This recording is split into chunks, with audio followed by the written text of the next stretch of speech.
Okay, good morning and welcome to Iyun Iyun. Today I want to analyze really Maseches Challah Perek Aleph Mishnah Hey, and really tie it back into Mishnah Dalet also. We're talking about donuts, sufganim. I mean, that's just, modern Hebrew. Sufganiyot are donuts. They're not chayiv in challah. You make donuts. You don't have to take off challah. You make a lot of donuts. Now, I want to say the reason is because blilas racha, right? It's something which is considered to be the amount of flour compared to water is not does not it's not like regular bread. Now, it's very hard to make a differentiate between blila ava and blila racha. At what point do we say it's considered a thick mixture? At what point is it a thin mixture, right? Pancakes are not chayiv and chal, it's a thin mixture. Blila racha, blasa ava, right? You have dough, it's a very thick, needed when, pancakes, the batter is very thin.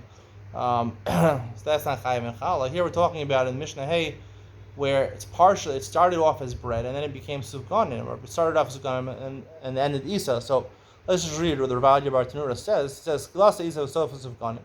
Glasa ava originally was needed like bread, and then like donuts, right? You make donuts in this, bread. You need it in the shape of a donut, and then you fry it, right, with oil or honey, or you cook it in water, right?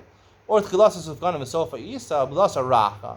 Started off as a donut, right, with a thin batter, but ofo sabatanor, and then you baked it in an oven.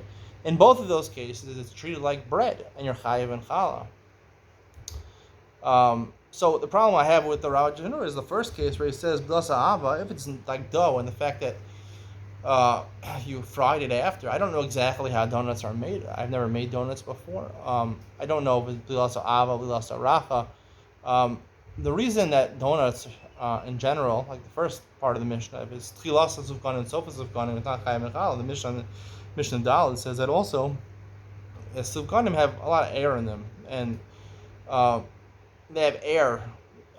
So even if technically, it's hard for me, blilasa ava, blilasa racha are hard for me to distinguish, because at what point do we say it's not a thick dough, it's a thin dough? Hard to differentiate a solid versus a liquid. I mean, it's really hard to differentiate. I would say the characteristic over here is different measuring point, different litmus test. Is to say whether the whole chiyuv of challah, what is bread, and why only chamishas minim, chimutz, these types of bread that rise? Because the chamishas minim give you something bread, and bread, even though most people think it's meant for consumption to fill you up, the real point of bread in an honorable society is it gives honor and dignity to a meal. That's why a fancy meal have bread at them. Shabbos meals have bread, lechem mishnah, 2 loaves of bread. It gives the meal an honorary status. Any fancy meal, you're going to have bread. You go to a wedding, also you have bread.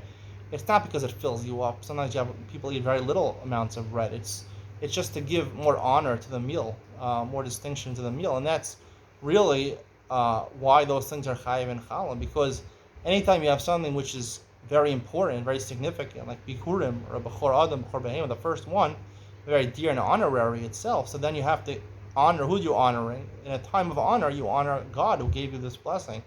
So that's the point of challah. So all these things, donuts, the reason donuts are not chayiv and challah is because it's not an honorary thing. You're eating it as a snack. That's the whole thing over here. So when the Mishnah says that it started off as bread and ended as donuts, it doesn't look like a donut. Or it started off as a donut and ended up as bread. I think it's just talking about a case where it's just at the end of the day, it's not a type of food which is eaten as an honorary item at your meal, as bread. It's not viewed as bread.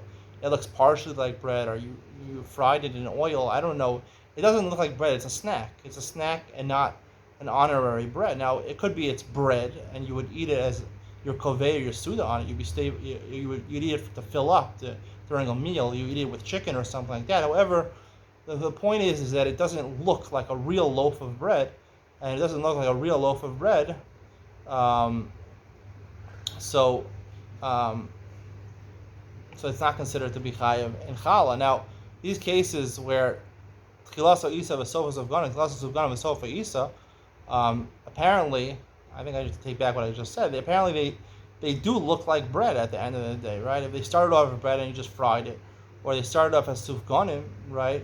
you started frying with oil. And the point is that it looks like bread. It might taste a little sweet, but it's bread. You have honey bread, right? Rosh Hashanah, people have honey cake, honey bread. It's still an honorary thing, even though it might have a little honey or fried a little bit, fried or have honey in it. I think that's just Tchilasa Isa and Sofas of Ganim. You fried it at the end. It was bread. You just fried it then, or you have Tchilasas of Ganim. You put a little honey and then you made it into bread. It's honey bread. In those cases, bread it's honorary, so therefore it's chayiv and challah. In those cases, as opposed to donuts, which is a snack, which is not meant to be, which both has honey in it and is fried. Hope you enjoyed today's share. See you on the next one.